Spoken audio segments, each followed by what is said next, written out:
Hello students, आज मैं आ गई हूँ आपके पास दूसरी वीडियो लेके बीएड फर्स्ट सेमेस्टर के सेकंड पेपर की। इससे पहले मैंने फर्स्ट पेपर की वीडियो अपलोड की है, उसमें बताया है कि कौन कौन से मोस्ट इम्पॉर्टेंट क्वेश्चन हैं आपके एग्ज़ाम पॉइंट ऑफ व्यू से, और बाकायदा मैंने पूरी चीज़ें अच्छे से बताई हैं। तो आप मेरे चैनल पर जाके देख सकते हो, जिन भी बच्चों ने इस वीडियो को अभी तक नहीं देखी है।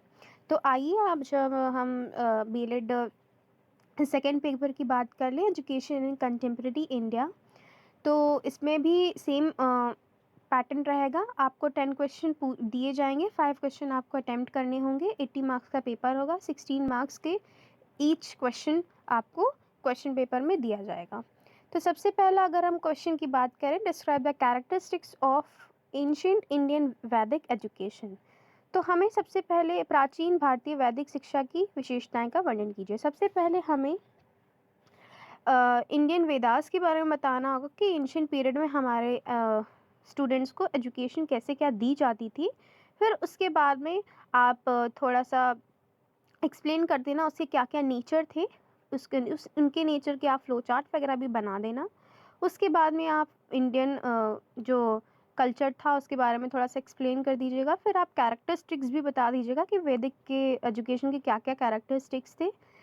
आफ्टर डैट आप थोड़ा सा इसमें डीमेरिट्स और मेरिट्स भी बता सकते हो, क्योंकि आपको ये क्वेश्चन जो है वो 16 मार्क्स का है। तो ऑब्वियस सी बात है, मैक्स टू मैक्स आपको 6-7 पेज आपको लिखना ही है। तो कैसे क्या अपनी आप कॉपी को फिल कर सकते हो, आप ऐसे ही फिल करना कि आप फ्लो चार्ट बना देना नेचर का, फिर उसके बाद में कैरेक्टरिस्टिक्स का भी फ्लो चार्ट बना देना और कैरेक्टरिस्टिक्स लिख देना। आफ्टर डैट आप डीमेरिट्स बता सकते हो, वैदिक एजुकेशन के क्या थे, और मेरिट्स भी बता सकते हो। 5-6 पॉइंट्स आप डीमेरिट्स के लिख देना, डी और मेरिट्स के आप 5-6 पॉइंट लिख देना। तो आपका पूरा जो आंसर है वो अच्छे से पूरा कंटेंट कवर कर लेगा, और एग्जामिनर को भी लगेगा कि आपका जो क्रिएटिव माइंड है उसको पता है कि आंसर में क्या लिखना है। आई होप ये आपको क्वेश्चन समझ में आ गया होगा। नेक्स्ट क्वेश्चन की अगर हम बात करें, तो describe in detail the Pabbajja and Upasampada संस्कार इन बुद्धिस्ट पीरियड। तो ये जो है, मैंने कहा था ना यूनिट फर्स्ट जो है वो इम्पॉर्टेंट है, तो उससे क्वेश्चन तो आने ही आने हैं। तो इससे वैदिक एजुकेशन भी पूछी गई और बुद्धिस्ट एजुकेशन भी पूछी गई। तो जैसे कि मैंने आपको बताया था, और इसकी मैंने वीडियो भी अपने चैनल पर अपलोड कर दी है। जिसने जिसने वो वीडियो नहीं देखी है, आप वो वीडियो जाके देखिए। बहुत ही अच्छी तरीके से मैंने नोट्स उसमें दिए हैं, और आप एज इट इज़ अगर इसमें लिखोगे तो आपको अच्छे मार्क्स मिलेंगे। तो इसमें आप क्या करना, आप पहले बुद्धिस्ट एजुकेशन के बारे में बताना, फिर क्या होती है बुद्धिस्ट एजुकेशन, फिर उसके थोड़े से कैरेक्टरिस्टिक्स के बारे में एक्सप्लेन कर देना। क्योंकि कैरेक्टरिस्टिक्स में और नेचर में ही कहीं ना कहीं ये पब्जा और उपसंपदा संस्कार का थोड़ा सा डिस्क्रिप्शन है। आप फिर उसके बाद में बहुत ज़्यादा एक्सप्लेन कर देना कि पब्जा संस्कार में स्टार्टिंग से लेके होता क्या है, कि छोटे बच्चों के पहले बाल रिमूव कर दिए जाते हैं, फिर उनको ऐसे बैठाया जाता है। तो पूरी जितनी ट्रेनिंग है आप इसमें एक्सप्लेन करोगे। फिर उसके बाद में उपसंपदा संस्कार में क्या होता है कि जब बच्चा अपना स्टडीज़ प्राइमरी वाली कंप्लीट कर लेता है, उसके बाद में जब दूसरी उसमें एजुकेशन सिस्टम में जाता है, तो ये संस्कार जो है वो परफॉर्म किया जाता है स्टूडेंट्स के साथ में। तो उसको भी अच्छे से एक्सप्लेन कर देना आप, कौन कौन सी ओथ्स इसमें ली जाती है वो भी आप इसमें बताना। तो कहीं ना कहीं आपका ये पूरा कंटेंट कवर कर लेगा। नेक्स्ट बात करते हैं हम थर्ड क्वेश्चन की तरफ। Discuss in detail the various recommendation of Wood dispatch. Would के घोषणा पत्र की विभिन्न संतुतियों की विस्तृत विवेचना कीजिए।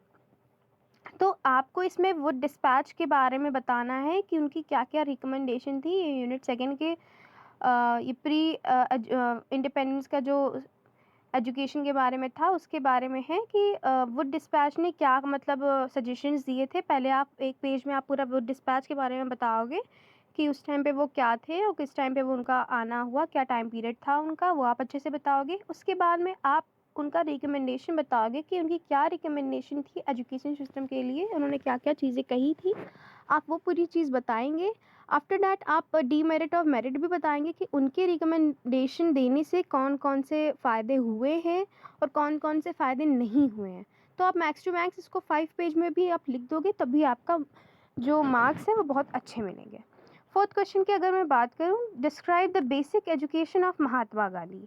महात्मा गांधी की बुनियादी शिक्षा का वर्णन कीजिए।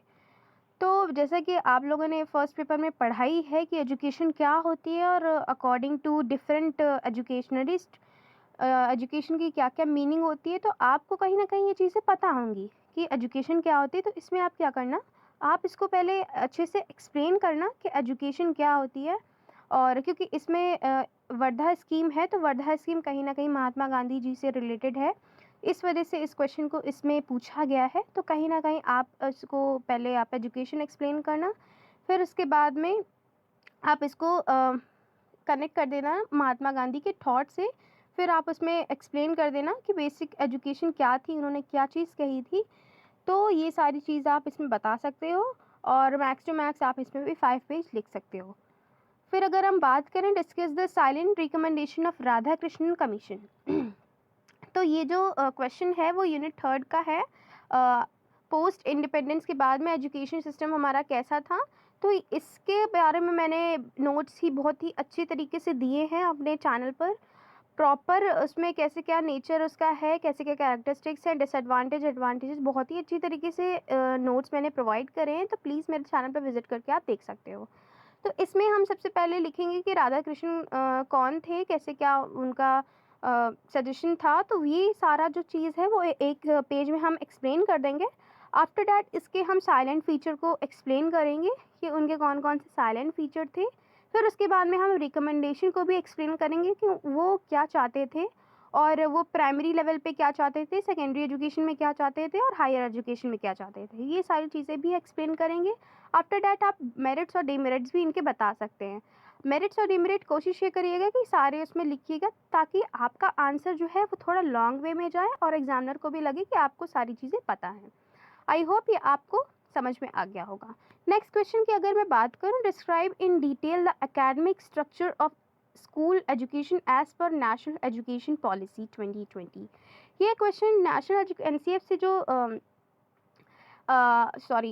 नेशनल एजुकेशन पॉलिसी से जो क्वेश्चन है, हमारी नेशनल एजुकेशन पॉलिसी 3 उसमें दी गई हैं, आई थिंक 86, 68 और 2020। तो 2020 इसलिए पूछी गई है क्योंकि 2020 अभी नई पॉलिसी है, इस वजह से इस बार ये पेपर में पूछी गई थी कि नेशनल एजुकेशन पॉलिसी क्या होती है, उसका क्या स्ट्रक्चर है, उसने कौन कौन से बदलाव किए गए हैं हमारे स्कूल सिस्टम में, यूनिवर्सिटी सिस्टम में। जैसे कि आप लोग जानते हो कि अब सारे कोर्सेज जो हैं 4 साल के कर दिए गए हैं, है ना। और बहुत सारे इंटीग्रेटेड कोर्सेज को भी लॉन्च कर दिया गया है और 10-12 का जो सिलेबस है उसको हाफ कर दिया गया है, सेमेस्टर वाइज कर दिया गया। तो काफ़ी सारे बदलाव हुए हैं इस एजुकेशन पॉलिसी में 2020 के जो थी आई है हमारी। तो इन सारा आप जो बदलाव हुए हैं उसको बहुत ही अच्छी तरीके से एक्सप्लेन करिएगा कि कौन इसका जो लॉन्चिंग का प्रोग्राम था वो कब से इसकी बात की जा रही थी, किसने इसको लॉन्च किया और कब तक ये मतलब फिर दोबारा रिन्यूएट होगी। ये सारी चीज़ें आप इस क्वेश्चन में एक्सप्लेन कर सकते हो। मैक्स टू मैक्स आप इसमें भी 5 या 6 पेज लिखिएगा, तभी आपको बहुत अच्छे मार्क्स मिलेंगे। आई होप ये क्वेश्चन आपको समझ में आ गया होगा।